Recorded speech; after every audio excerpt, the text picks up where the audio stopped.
अकोल्यातील तोडफोड प्रकरणातील 3 आरोपी अटकेत. पंकज सावळे, सौरभ भगत पाठोपाठ दीपक बोडखेही ताब्यात. तर मुख्य सूत्रधार मनसेचे प्रदेश सरचिटणीस कर्णबाळा दुनबुळे फरार. अमोल मिटकरींच्या अकोल्यातल्या निवासस्थानी पोलीस बंदोबस्त वाढवला. जय मालोकार या मनसे कार्यकर्त्याचा मृत्यू झाल्यानंतर पोलीस बंदोबस्तात वाढ. मनसेच्या कार्यकर्त्यांनी राज ठाकरे यांच्या आदेशावरून हल्ला केला. हल्ल्यानंतर आमदार अमोल मिटकरींचा राज ठाकरेंवर आरोप. लोकशाहीत मत व्यक्त करण्याचं स्वातंत्र्य आहे. लोकप्रतिनिधींवर हल्ला ही घटना निषेधार्ह. अमोल मिटकरींवर झालेल्या हल्ल्यावर रवी राणांची प्रतिक्रिया.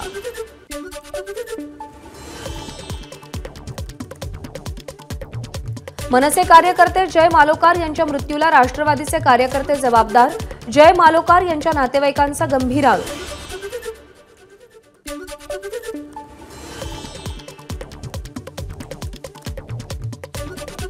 लायकी नसलेल्या अमोल मिटकरींना त्यांची लायकी दाखवली. मनसे जिल्हाध्यक्ष पंकज सावळे यांची प्रतिक्रिया. यानंतरही मिटकरींची बडबड थांबली नाही तर त्यांना महाराष्ट्रात कुठेही पाय ठेवू न देण्याचाही इशारा. उरणमधील यशश्री शिंदेची हत्या करणारा आरोपी दाऊद शेखला 7 दिवसांची पोलीस कोठडी. काल रात्रीच पनवेल कोर्टात हजर केलं. राज्य महिला आयोगाकडून यशश्री शिंदे हत्याकांडाची दखल. उरण पोलिसांकडून अहवाल मागवला. तपास प्रगती अहवाल सादर करण्याचेही निर्देश. उरणमध्ये यशश्री शिंदे या तरुणीच्या झालेल्या हत्येचे मुंबईत पडसाद. 1 ऑगस्ट रोजी कांजूर आणि भांडूप बंदची हाक. उरणमधील पीडितांबद्दल चकार शब्द न बोललेल्या सुप्रिया सुळे दररोज दादांबद्दल कपोल कल्पित बाष्कळ विधानं करून चर्चेत राहण्याचा प्रयत्न करतात. त्यांना मुख्यमंत्रीपदाचे डोहाळे लागलेत. रुपाली चाकणकरांचा सुप्रिया सुळेंना टोला.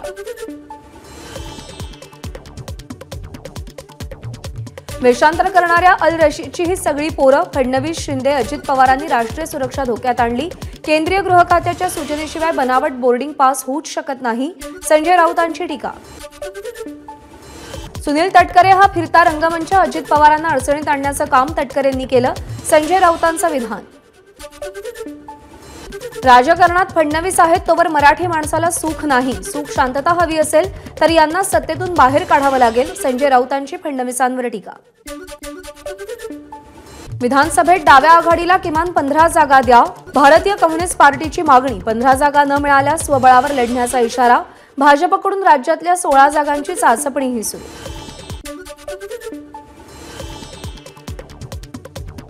उद्यापासून रायगड रत्नागिरीला ऑरेंज अलर्ट. कोकण घाटमाथ्यावर अतिमुसळधार पावसाची शक्यता. तर पालघर आणि ठाणे जिल्ह्याला शनिवारी ऑरेंज अलर्ट.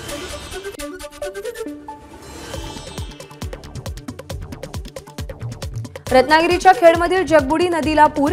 तसंच खेडमधील नद्यांनी धोक्याची पातळी ओलांडली. पुराचं पाणी खेडमधील मार्केट परिसरात शिरलं. पुण्याच्या खडकवासला धरण परिसरात संततधार पाऊस सुरू असल्यानं धरणातून विसर्ग वाढणार. खडकवासलातून 11,407 क्युसेकनं विसर्ग होणार. त्यामुळे पुणेकरांना सतर्कतेचा इशारा. खडकवासला धरण साखळीतील 4ही धरणांच्या पाणीसाठ्यामध्ये वाढ. पानशेत धरण फुल. तर वरसगाव आणि टेमघर ही 2 धरणं भरण्याच्या मार्गावर. पुणे जिल्ह्याला पाणी पुरवणारे धरण जवळपास 100% भरायला सुरुवात. रात्रभर मुसळधार पावसामुळे धरणातील पाणीसाठा झपाट्यानं वाढला. मुळशी धरणातूनही मुळा नदीत विसर्ग वाढवला. मुळा नदी पात्रात 2,460 क्युसेकनं विसर्ग वाढवला. मुळा नदीकाठच्या गावांना सतर्कतेचा इशारा. कोल्हापूरच्या राधानगरी तालुक्यात पुन्हा पावसाचा जोर वाढला. राधानगरी धरणाचे सगळे स्वयंचलित दरवाजे उघडले. राधानगरीतून 11,500 क्युसेकनं पाण्याचा विसर्ग सुरू. मुंबईमध्ये मागच्या 2 महिन्यात 86% पाऊस. गुरुवारीही मुंबईत मुसळधार पावसाचा अंदाज. मुंबईला पाणी पुरवठा करणाऱ्या 7 तलावातील पाणीसाठा 75%वर. गेल्या वर्षीच्या तुलनेत यंदा अधिक पाणीसाठा जमा झाल्यानं मुंबईकरांना दिलासा. साताऱ्यातील कोयना महाबळेश्वर धरण परिसरात पावसाचा जोर वाढला. कोयना धरणात 85.59 टीएमसी पाणीसाठा. कोयना धरणातून 40,000 क्युसेक पाण्याचा विसर्ग सुरू. पश्चिम महाराष्ट्र आणि कोकणाला जोडणाऱ्या अणुस्कुरा घाटात दाट धुक्याची चादर पसरली।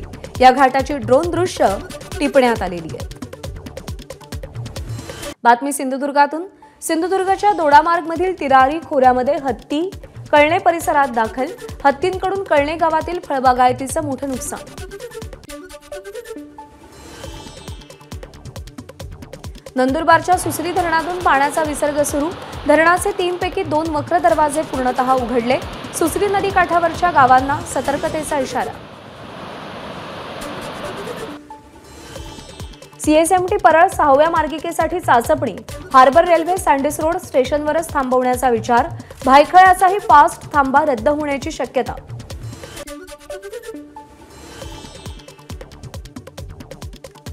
मुंबई शहर आणि उपनगराला जोडणारा शिव रेल्वे पूल आज मध्यरात्रीपासून वाहतुकीसाठी बंद करण्यात येणार। हा पूल पाडण्यासाठी किमान 3 महिन्यांचा कालावधी लागेल।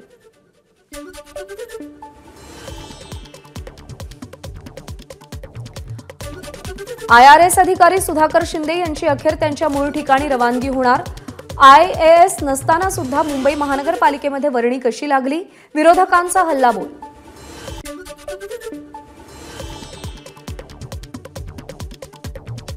मुख्यमंत्री एकनाथ शिंदे 2 ऑगस्टला संभाजीनगर दौऱ्यावर। मुख्यमंत्र्यांच्या उपस्थितीत सिल्लोडमध्ये महिला सशक्तीकरण अभियानाचा प्रारंभ। मराठा आरक्षणासंदर्भात गठीत केलेल्या शिंदे समितीला 31 डिसेंबरपर्यंत मुदतवाढ। कुणबी प्रमाणपत्र देण्यासंदर्भात समितीने इतर राज्यात जाऊन अभ्यास केला होता। विविध पक्षांच्या नेत्यांच्या इम्तियाज जलील यांच्यासोबत गाठीभेटी। अब्दुल सत्तार, राजू शेट्टी, बाबाजानी दुराणी यांनी जलील यांची भेट घेतली। बाबाजानी दुराणी आणि जलील यांच्यात बंद दाराआड चर्चा। जेजुरी गडावर असणारी डोंगरमाथ्यावरील 23 एकर 39 गुंठे जागा मार्तंड देवस्थानच्या नावावर। ही जागा देवस्थानच्या नावे नोंद झाल्यानं विश्वस्त मंडळानं भंडारा उधळून आनंद साजरा केला। मुख्यमंत्री माझी लाडकी बहीण योजनेला राज्यभरातून उत्स्फूर्त प्रतिसाद। या योजनेची अंदाजित लाभार्थी संख्या 2,45,00,000वर। पुणे शहरात आणखी एकाला झिकाची लागण। एकूण रुग्णसंख्या 47 वर पोहोचली। झिका संसर्ग झालेल्या 2 ज्येष्ठांचा मृत्यू झाल्याप्रकरणी सार्वजनिक आरोग्य विभागाची समिती मृत्यू परीक्षण करणार। बेकायदा फेरीवाल्यांना रोखण्यासाठी पालिकेचा नवा तोडगा। सध्या मुंबईतील 20 जागा बेकायदा फेरीवाला मुक्त ठेवण्याच्या दृष्टीनं महापालिका देखरेख ठेवणार। महापालिकेतर्फे उच्च न्यायालयात माहिती। दिशाभूल करणाऱ्या जाहिरातींच्या तक्रारींसाठी डॅशबोर्ड तयार करा। सर्वोच्च न्यायालयाचे केंद्रीय आयुष मंत्रालयाला आदेश। पोलीस भरतीमध्ये EWS अंतर्गत उमेदवारी करणाऱ्या मराठा उमेदवारांना तात्पुरती स्थगिती। मराठा आरक्षणाचा गोंधळ कायम असल्यानं अप्पर पोलीस महासंचालकांचं संबंधित विभागांना पत्र।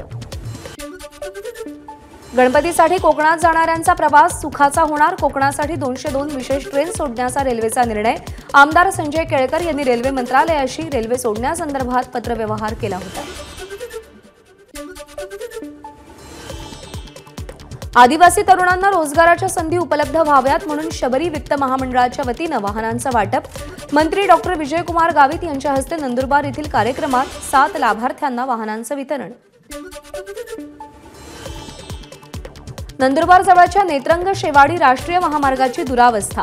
वळण रस्त्यावरील करण चौफुली ते नवापूर चौफुली दरम्यान रस्त्यावर मोठ्या प्रमाणात खड्डे। खड्ड्यांमुळे पायी चालणंही अवघड।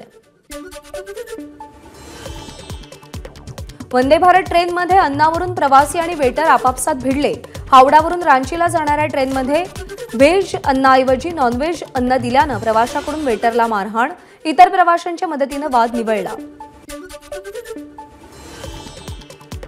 संसदेमध्ये आज अर्थसंकल्पातील रेल्वेबाबत तरतुदींवर चर्चा होणार।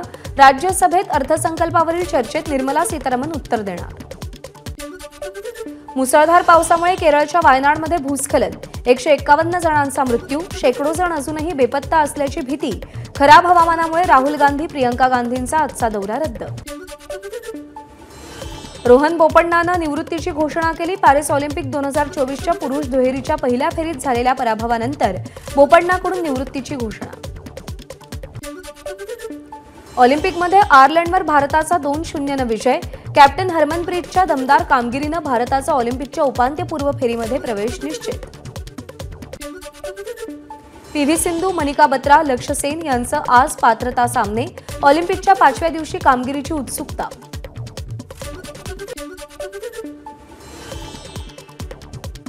मनू भाकरनं इतिहास रचला. एकाच ऑलिम्पिकमध्ये 2 पदकं जिंकणारी भारताची पहिली निशाणेबाज. सरबजोत आणि मनूनं भविष्यात आणखीही पदकं मिळवावीत. दोघांचंही अभिनंदन. राष्ट्रपती द्रौपदी मुर्मू यांची एक्सवर पोस्ट.